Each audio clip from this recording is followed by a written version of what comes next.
Hello student, myself Akshay Kumar Gupta. I am assistant professor in ABS Engineering College Ghaziabad. जैसा कि हम लोगों ने लास्ट लेक्चर में VRSM को देखा था, हमने लास्ट प्रीवियस दो लेक्चर में VRSM के दो एग्जाम्पल को लेके उसके वर्किंग प्रिंसिपल को समझने की कोशिश की थी। एक हमने 6/2 पोल यूज किया था 3 फेज के लिए, और एक हमने 4 फेज के लिए 8/6 पोल यूज किया हुआ था।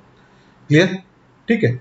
और हमने वहां पे देखा था तो हमें एक फॉर्मूला मिला था theta equal to 360 upon m into P का, m इंटू पी और पी आर। इस फॉर्मूले से हम सीधे सीधे स्टेप एंगल कैलकुलेट कर सकते हैं। This is the formula for step angle. Clear? ठीक है। तो ये सारी चीजें हमने वहां पे देखी थी। अब मैं यहाँ पे बात करूंगा और वो जो ऑपरेशन जो भी आपने वर्किंग प्रिंसिपल देखा था उसको हम बोलते हैं सिंगल स्टैक VRSM। वो आपके सिंगल स्टैक VRSM। क्लियर? ये वीडियो लेक्चर बेसिकली कंसर्न किस पे है, क्या कॉन्सेप्ट पे कंसर्न है? ये इस कॉन्सेप्ट पे कंसर्न है कि माइक्रो स्टेपिंग यानी आप स्टेप एंगल को कैसे रिड्यूस कर सकते हैं। क्लियर? मेन इस लेक्चर को लाने के पीछे जो कॉन्सेप्ट है वो माइक्रो स्टेपिंग का। माइक्रो स्टेपिंग के क्या क्या टेक्निक्स होते हैं वो हम समझने की कोशिश करेंगे। क्लियर? और हम कैसे कर सकते हैं? तो बेसिकली दो तरह की टेक्निक होती है माइक्रो स्टेपिंग की। अगर मैं बात करूं यहाँ पे तो एक होता है आपका साइमल्टेनियस एक्साइटेशन का। आप साइमल्टेनियस एक्साइटेशन प्रोवाइड कर दें, दो वाइंडिंग पे एक साथ एक्साइटेशन प्रोवाइड कर दें, उसके बाद आपका एक सीक्वेंस क्रिएट होगा। और दूसरा होता है आपका मल्टी स्टैक VRSM। क्लियर? ये जो साइमल्टेनियस एक्साइटेशन है ये सिंगल स्टैक VRSM के लिए होता है, जो आप प्रीवियस दो लेक्चर में देख चुके हैं वो सिंगल स्टैक VRSM था। क्लियर? ठीक है। तो माइक्रो स्टेपिंग का तरीका हम यहाँ पे समझने की कोशिश करेंगे कैसे हम माइक्रो स्टेपिंग करते हैं। माइक्रो स्टेपिंग का मतलब होता है reduce the step angle size.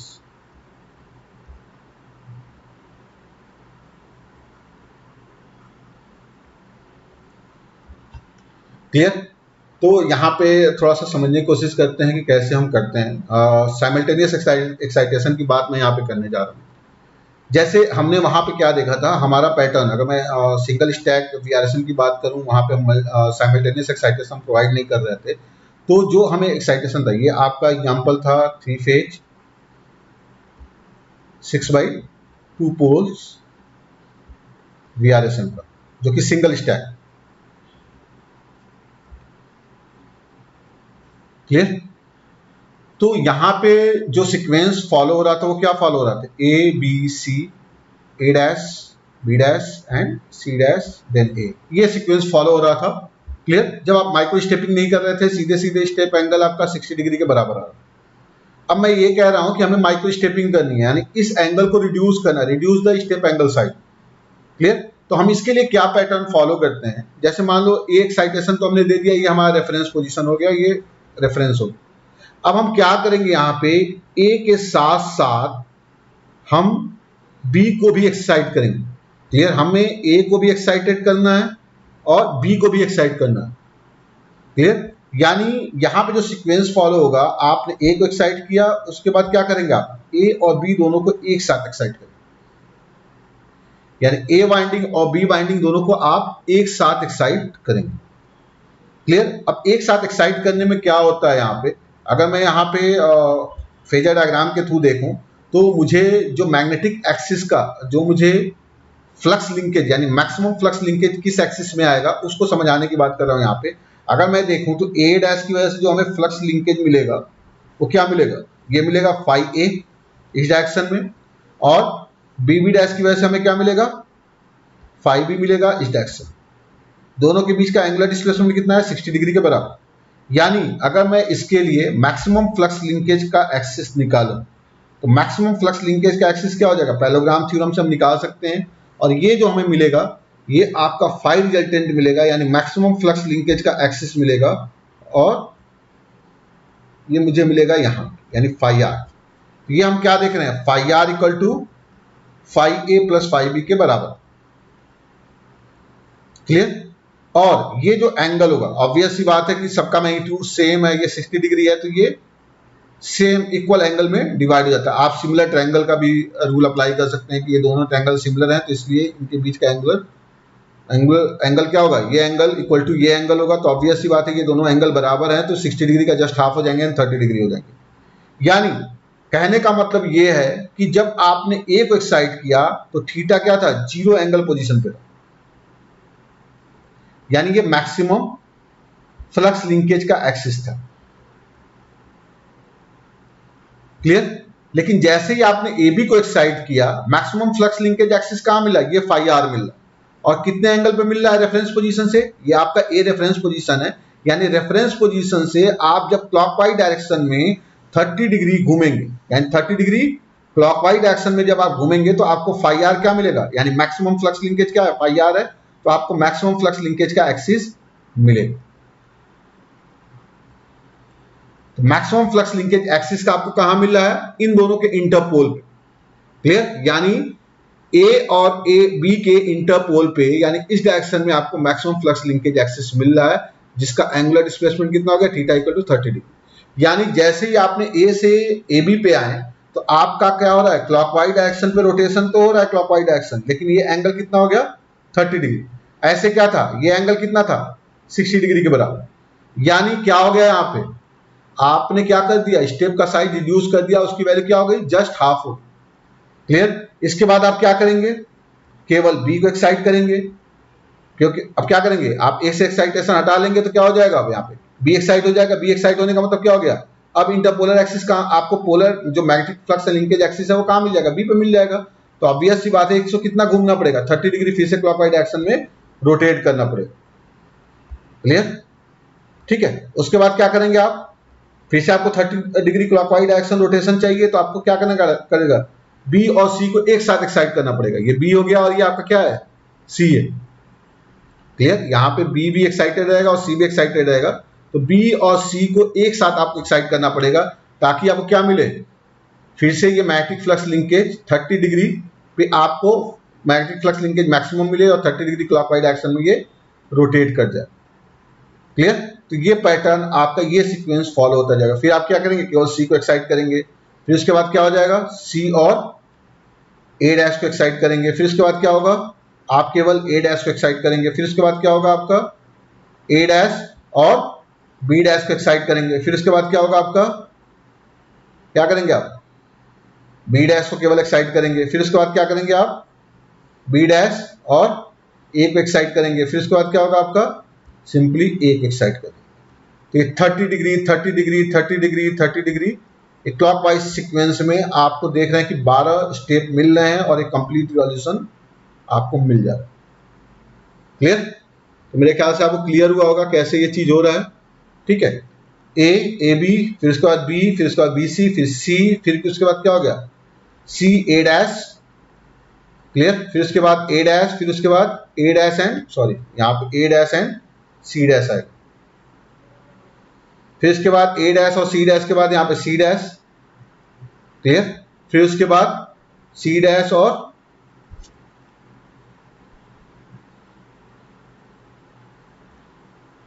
ये आपका बी डैश है।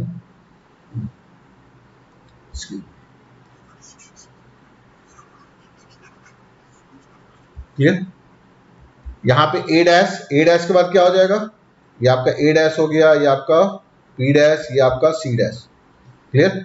फिर ए डैश के बाद क्या होगा, A dash and B dash, फिर उसके बाद बी डैश, फिर उसके बाद B dash and C dash, फिर उसके बाद सी डैश, फिर उसके बाद C dash and A dash, C dash and A. Clear. C dash and A and then A, फिर से आपको ए मिल जाए।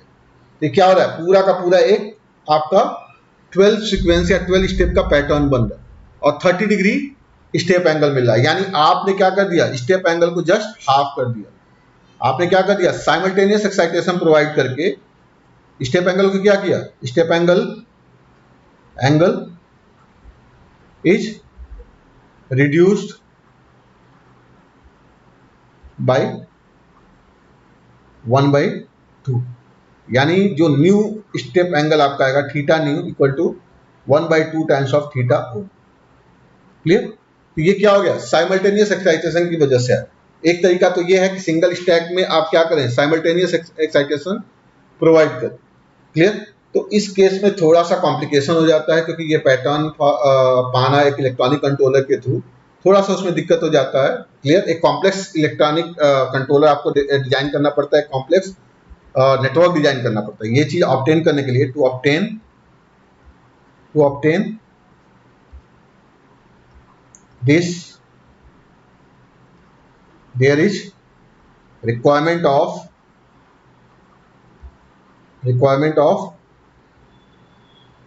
a complex electronic controller।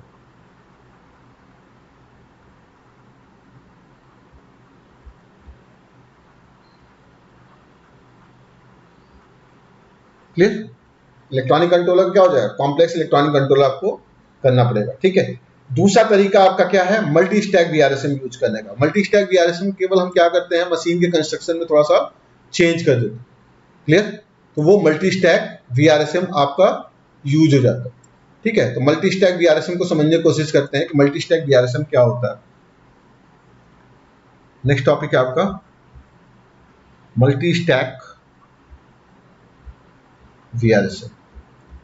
Multi stack VRSM किस लिए यूज करते हैं, to reduce step angle. Step angle को reduce करने के लिए हम क्या करते हैं, मल्टी स्टैक वीआरएसएम यूज करते हैं। कॉमनली जो वीआरएसएम यूज होता है ना, कॉमनली वो आपका 3 स्टैक वीआरएसएम यूज होता है। कॉमनली 3 स्टैक वीआरएसएम यूज होता है। वही मैंने एग्जांपल पे भी लिया है आपका 3 स्टैक वीआरएसएम। ये जो आपका एग्जांपल है वो एक 3 स्टैक वीआरएसएम का है। क्लियर। तो 3 स्टैक वीआरएसएम की अगर मैं बात करूं, कैसे कंस्ट्रक्शन में चेंज होता है, क्या चीज मेन होती है, वो चीज देखने वाली बात होती है। तो यहाँ पे वही चीज हमें समझना है कि इसका कंस्ट्रक्शन क्या है और इसका वर्किंग उस पर कैसे डिपेंडेंट है। 3 स्टैक वीआरएसएम में आप यहाँ पे देखो दोनों तरह का रिप्रेजेंटेशन यहाँ पे शो हुआ है। ये लॉन्गिट्यूडनल व्यू है आपका। क्लियर। ये जो व्यू है आपका, ये आपका लॉन्गिट्यूडनल व्यू है और ये आपका क्रॉस सेक्शनल व्यू है। क्रॉस सेक्शनल व्यू केवल आपके वर्किंग प्रिंसिपल को समझाने के लिए यहाँ पे। तो यहाँ पे क्या है कि आपके जो स्टेटर होते हैं, क्लियर, स्टेटर आपके 3 सेक्शन या 3 स्टैक में डिवाइड होते हैं, जो कि मैग्नेटिकली आइसोलेटेड होते हैं। तो यहाँ पे आप देख भी रहे होंगे कि 3 stack, stack 1, stack A, stack B and stack C. Clear. There is 3 separated किसकी तरह, मैग्नेटिक आइसोलेटेड। सेपरेटेड का मतलब क्या हो गया, मैग्नेटिक आइसोलेटेड। क्लियर। ठीक है। मैग्नेटिक आइसोलेटेड सेक्शन कह लो आप या स्टैक कह लो, दोनों चीजें same. Clear. 3 separated magnetically isolated stack है यहाँ पे। क्लियर। अगर मैं स्टेटर की बात करूं तो स्टेटर जो होता है आपका एक कॉमन फ्रेम में है। आप देख भी रहे होगे कि स्टेटर क्या है, यहाँ पे एक कॉमन फ्रेम यहाँ पे यूज किया गया। स्टेटर के लिए यहाँ पे क्या है, ये कॉमन फ्रेम यूज किया गया। ये आपका कॉमन फ्रेम है और ये 3 स्टेटर आपके शो हो रहे हैं, ऊपर भी नीचे। क्लियर। ठीक है। तो common frame is use for stator. Stator क्या है, स्टेटर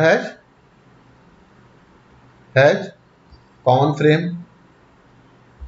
हमें क्या क्या चीजें जहन में रखनी है अपने और क्या क्या चीजें समझनी है, ये जरूरी है यहाँ पे जानना। क्लियर। ठीक है। यहाँ पे क्या है आपका कि जो आपके स्टेटर हैं ये क्या है, आप डायग्राम में भी देख रहे हैं, ये क्या है, कोएक्सियली शिफ्टेड है। ये आपके जो स्टेटर्स हैं ये क्या है, कोएक्सियली शिफ्टेड। आपका रोटर क्या है, कॉमन शाफ्ट के साथ अटैच है। क्लियर। लेकिन जो आपके मैग्नेटिकली आइसोलेटेड स्टेटर हैं वो आपके क्या है, कोएक्सियली शिफ्टेड है। क्लियर। ठीक है। तो यहाँ पे आपके जो स्टेटर हैं वो क्या है, यहाँ पे कोएक्सियली डिस्प्लेस्ड बाय सिमिलर एंगल। ये ऐसा नहीं है कि ये डिस्प्लेसमेंट अलग हो जाएगा, ये डिस्प्लेसमेंट अलग हो जाएगा, क्योंकि आपको बैलेंस रखना है। तो बैलेंस वे में आपका क्या है, each stacks are displace coaxially. Each stack are displaced coaxial. हर एक स्टेप कोएक्सियली डिस्प्लेस्ड है फ्रॉम ईच अदर। एक दूसरे से क्या है, कोएक्सियली डिस्प्लेस्ड। ये आपको डायग्राम से भी दिख रहा होगा, क्लियर। ये क्या है, कोएक्सियली डिस्प्लेस्ड आपको दिख रहे हैं ये तीनों स्टेटर, एक stator 1, stack A, stack B and stack C, clear, ठीक है।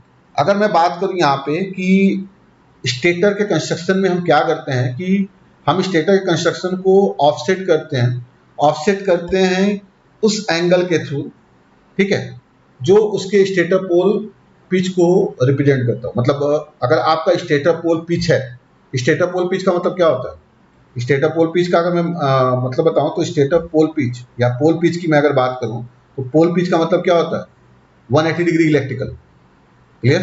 अगर मैं पोल पिच की बात करूं, पहले तो पोल पिच समझ लेते हैं। Pole pitch equal to theta electrical must be equal to 180 degree. यानी अगर मैं थीटा इलेक्ट्रिकल आपको पता है तो थीटा मैकेनिकल की वैल्यू कितनी होती है, 2/p इंटू थीटा इलेक्ट्रिकल। हमें तो मैकेनिकल कंस्ट्रक्शन पे ध्यान देना है कि मैकेनिकली कितना डिस्प्लेस्ड हो रहा है, वही वो पोल पिच के बराबर होगा। यानी मैकेनिकली बात करूं तो ये 360 डिग्री अपॉन p इसका क्या हो जाएगा, पोल पिच हो जाएगा। ये क्या होगा, मैकेनिकल डिग्री। ये आपका इलेक्ट्रिकल डिग्री 180 डिग्री होगा, but mechanical degree 360 degree by p हो जाएगा। तो यहाँ पे जो हमने एग्जाम्पल लिया हुआ है वो 12 पोल के लिए लिया हुआ है। तो ऑब्वियस सी बात है, अगर स्टेटर पोल आपके PS इक्वल टू 12 है, 12 स्टेटर पोल कह लो या रोटर पोल कह लो, दोनों की वैल्यू सेम होगी यहाँ पे, क्योंकि हम मल्टी स्टैक इस तरह से डिजाइन ही करते हैं, अलाइनमेंट के बेसिस पे ये डिजाइन किया जाता है। तो थीटा मैकेनिकल की वैल्यू कितनी हो जाएगी 12 स्टेटर पोल के लिए, 360 डिग्री अपॉन 12 यानी 30 डिग्री के बराबर। यानी मैकेनिकल डिग्री आपका जो है वो कितना है, 30 डिग्री के बराबर। मेरी बात ध्यान सुनिएगा, मैकेनिकल डिग्री 30 डिग्री के बराबर है। और हमारे पास स्टैक कितने हैं, number of stack is 3, number of section है या नंबर ऑफ स्टैक इज 3। तो हम स्टेटर को इस तरह से डिजाइन करते हैं कि उनके बीच एंगुलर डिस्प्लेसमेंट हम क्रिएट करते हैं, क्लियर। हर स्टेटर के बीच में एंगुलर डिस्प्लेसमेंट होता है। एंगुलर डिस्प्लेसमेंट का मतलब ये हो गया कि स्टेटर पोल जो होंगे वो शिफ्टेड होंगे, यानी एक पोजीशन दूसरे से शिफ्टेड होगा, दूसरा पोजीशन तीसरा का पोजीशन उससे शिफ्टेड होगा। और वो शिफ्टेड एंगल कितना होगा वो डिपेंड करता है कि नंबर ऑफ स्टैक कितना है और mechanical degree of pole pitch कितनी है। तो अगर मैं यहां पे देखूं तो मैं ये बोल सकता हूं, स्टेटर लैमिनेशन वर्ड भी कहीं कहीं यूज हो जाता है, स्टेटर लैमिनेशंस और स्टेटर पोल पोजीशन जो आप देख रहे हैं, stator lamination also offset, clear. Offset का मतलब क्या हो गया, उसकी डिजाइनिंग हम ऐसी करेंगे कि वो कंस्ट्रक्शन के बेसिस पे ही ऑफसेट हो उतने angles, clear. Offset by offset in angular displacement. और ये ऑफसेट एंगल क्या होगा, ये ऑफसेट एंगल होगा, जैसे नंबर ऑफ स्टैक 3 है ना, तो जो भी आपको थीटा मैकेनिकल डिग्री मिल रहा है इनटू जितने नंबर ऑफ स्टैक है उससे आपको सिंपली डिवाइड कर देना है। यानी theta mechanical upon number of stack 3 है तो थीटा मैकेनिकल बाई 3 हो जाएगा। यानी इसकी वैल्यू अगर मैं यहां से निकालूं तो 30 डिग्री, मैं इस पर्टिकुलर एग्जांपल की अगर बात करूं तो 30 डिग्री अपॉन 3 यानी 10 डिग्री एंगुलर डिस्प्लेसमेंट से ऑफसेट हो, क्लियर, ठीक है। तो यहाँ पे हम इसको समझने की कोशिश करेंगे कैसे ये ऑफसेट एंगल मिल रहा है। आपको ये मल्टी स्टैक VRSM का कॉन्सेप्ट क्लियर हुआ होगा, ठीक है। अब थोड़ा सा इस डायग्राम के थ्रू इसको समझने की कोशिश करते हैं कि ये ऑफसेट पोजीशन कैसे होता है, क्या होता है, ये हम अच्छे से क्लियर होकर पता चल जाएगा।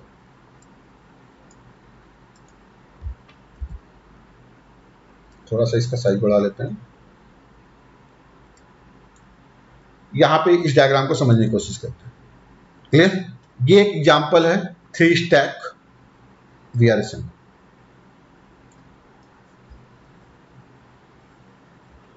3 स्टैक VRSM। और स्टेटर पोजीशन क्या है यहाँ पे, stator position for each stack, stator lamination कह लो, stator lamination is offset by 10 degree angle, 10 degree angle से ऑफसेट है फॉर ईच स्टैक। यानी हर स्टैक 10 डिग्री एंगल के साथ डिस्प्लेसमेंट होगा, यानी there is angular displacement of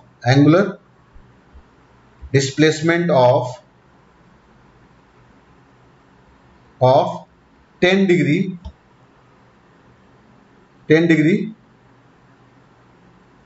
in the stack, clear, from each other, 10 degree from each other.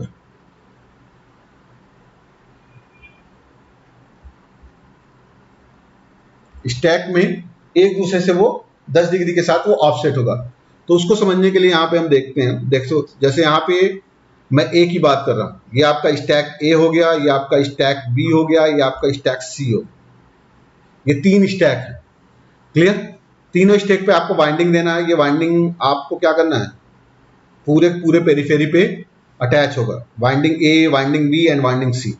अब देखो यहाँ पे मैं अगर यहाँ पे देखूँ, ये आपका 1 पोजीशन, क्लियर, ये आपका 7 पोजीशन, आप बस इसी पे कंसंट्रेट करना, 1 पोजीशन और 7 पोजीशन स्टैक ए में क्या है, स्टैक बी में क्या है। चूंकि स्टैक ए को हम रेफरेंस पोजीशन लेके चलेंगे, जब हमें वर्किंग प्रिंसिपल जब इसका समझाऊंगा मैं, तो इसको मैं रेफरेंस पोजीशन लेके चल रहा हूँ, तो सारे के सारे क्या हो रहे हैं, देखो रोटर पोल पोजीशन उसी पे अलाइन हो जा रहा है, जितने नंबर ऑफ स्टेटर पोल हैं उतने ही नंबर ऑफ रोटर पोल हैं, और रोटर पोल पोजीशन उसी पे अलाइन है, clear.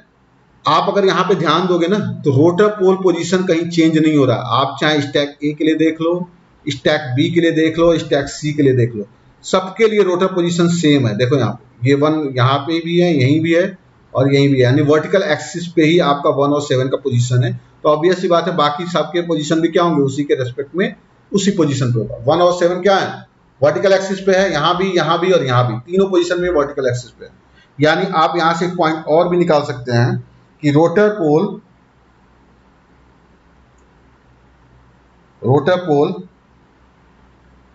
on 3 stack has no angular displacement, कोई एंगुलर डिस्प्लेसमेंट इसमें नहीं होता।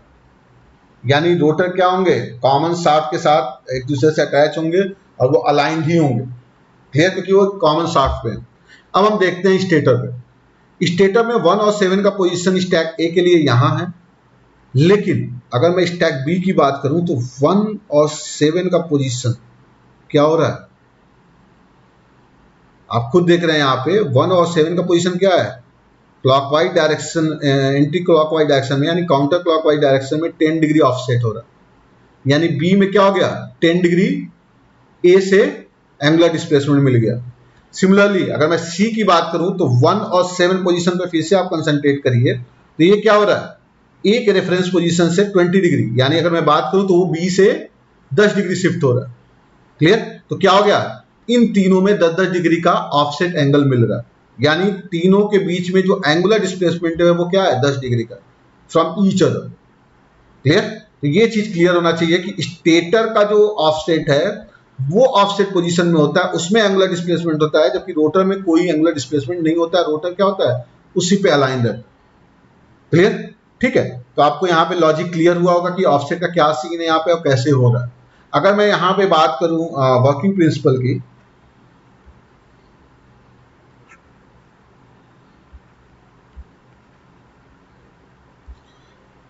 वर्किंग प्रिंसिपल पे वही इसको समझने का वही चीज है, वही कंडीशन है कि आप इसको रनिंग कंडीशन में ऑलरेडी मान के चलेंगे। और हाँ, ये चीज ध्यान रखिएगा, वाइंडिंग आपकी पूरी पेरिफेरी पे होगी, पूरी पेरिफेरी पे ये वाइंडिंग होगी, क्लियर। यानी फेज ए जो रिप्रेजेंट करेगा वो स्टैक ए करेगा, फेज बी स्टैक बी करेगा, फेज सी स्टैक सी करेगा, क्लियर। और एक कॉन्सिक्यूटिव जो आपके जो पोल क्रिएट होंगे वो north south north south north south ऐसे करके पोल भी क्रिएट हो जाएंगे, क्लियर। क्योंकि आपको भी पता है कि पोल पीच थीटा मैकेनिकल, मैंने अगर थीटा मैकेनिकल निकाला है तो थीटा मैकेनिकल की वैल्यू कितनी है, 30 डिग्री। यानी पोल पिच की मैं बात करूं तो पोल पिच कितना है, 30 डिग्री।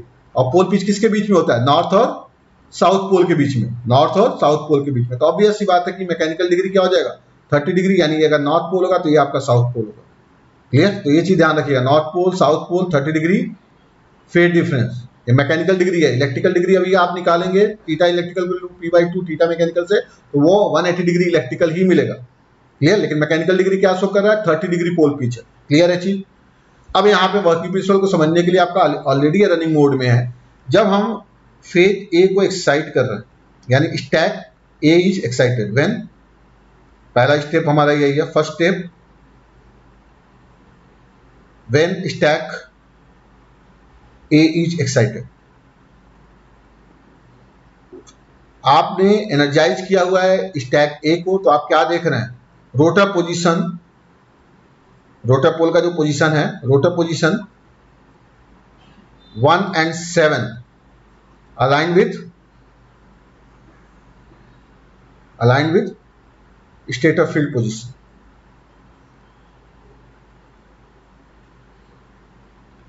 स्टेटर पोल पोजीशन भी कह सकते हैं आप, क्यों, क्योंकि आपका क्या हो रहा है, magnetic flux linkage minimum, logic वही है। ठीक है, अगर मैं सेकंड स्टेप में आऊं, स्टेप 2 की बात करूं, मैं सेकंड स्टेप की बात करूं, सेकंड स्टेप में आप क्या करेंगे, एनर्जाइज या एक्साइट स्टैक बी। आपने स्टैक बी को एक्साइट किया and D energise stack A, stack A को आपने डी एनर्जाइज कर। अब यहां पे ध्यान देना मेरी बात, इसी में कंफ्यूजन होता है थोड़ा।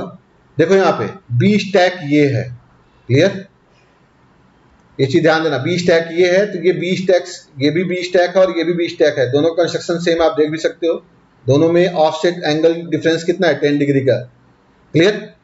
जब आपका ए एनर्जाइज था 1 और 7 का पोजीशन यहां पे था, जैसे ही आपने बी को एक्साइट किया, क्लियर, यानी यहां पे आपने एनर्जी दी, क्लियर, ये जो एनर्जी आपने दे रखी है, यहां भी एक्साइटेड पोजीशन ऑफ बी है, एक्साइटेड बी है, क्लियर। जैसे ही आपने बी को एक्साइट किया, रोटर पोजीशन क्या था आपका, इस एक्सिस पे था,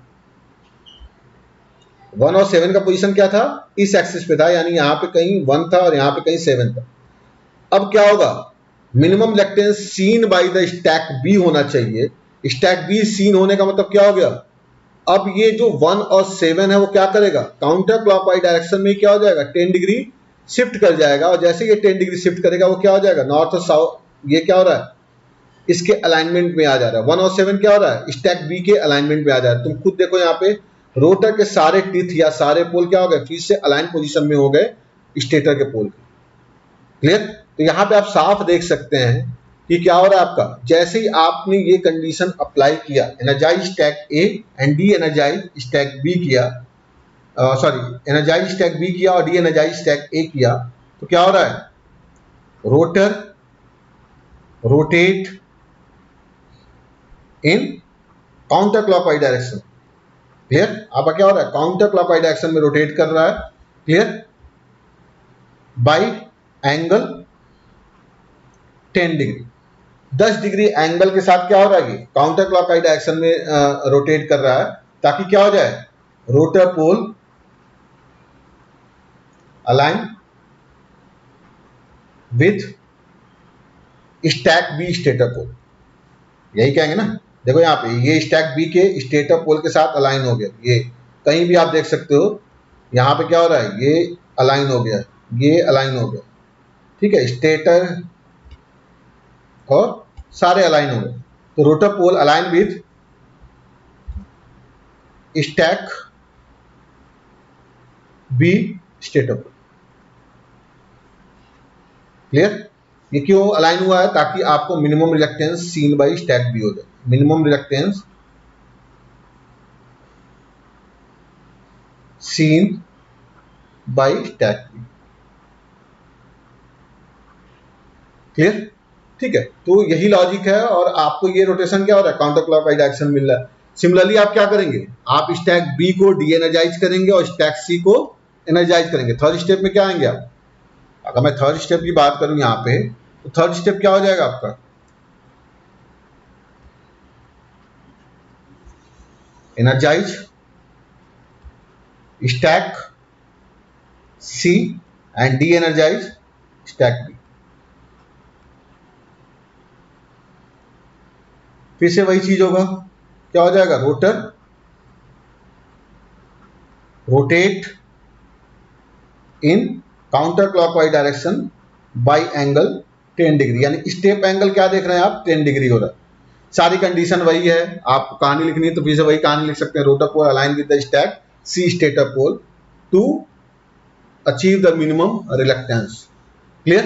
तो मेरे ख्याल से आपको क्लियर हुआ होगा कैसे हो रहा है। अगर मैं बोलूं कि आपको काउंटर क्लॉकवाइज डायरेक्शन में रोटेशन ना चाह के आप क्लॉकवाइज डायरेक्शन में अगर रोटेशन चाहते हैं, फॉर क्लॉकवाइज डायरेक्शन रोटेशन, तो आप क्या करेंगे?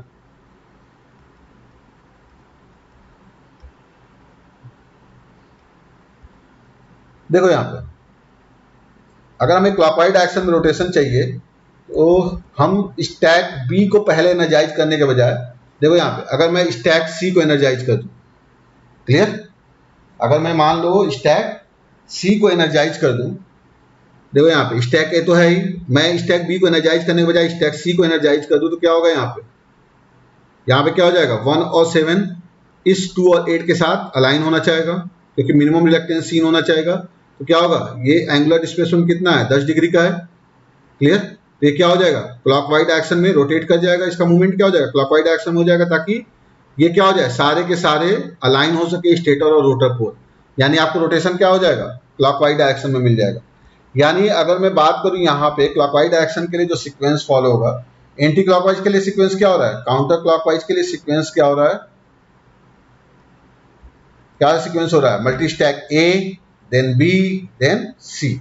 ये काउंटर क्लॉकवाइज के लिए। अगर मैं क्लॉकवाइज डायरेक्शन के लिए बात करूं तो क्या हो जाएगा?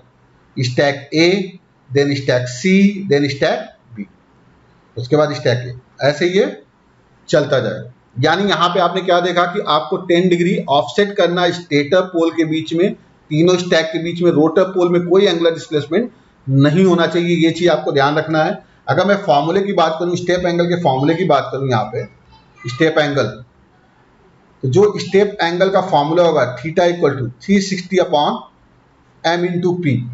सिंपली यहां पे क्या हो जाना है? M is the number of stack हो जाएगा। एम क्या हो जाएगा? नंबर ऑफ स्टैक हो जाएगा। तो आप थीटा की वैल्यू यहां से डायरेक्टली भी कैलकुलेट कर सकते हैं। जैसे इस एग्जांपल के लिए 360 अपॉन आपका P number of rotor pole ही रहेगा, क्योंकि यहाँ पे नंबर ऑफ स्टेटर पोल और रोटर पोल दोनों सेम ही होते हैं। क्लियर? तो कुछ ज़्यादा दिक्कत की बात भी नहीं होगी। 360 नंबर ऑफ स्टैक कितना है? 3 है। नंबर ऑफ रोटर पोल कितने हैं? 12 है। तो कितना आ गए?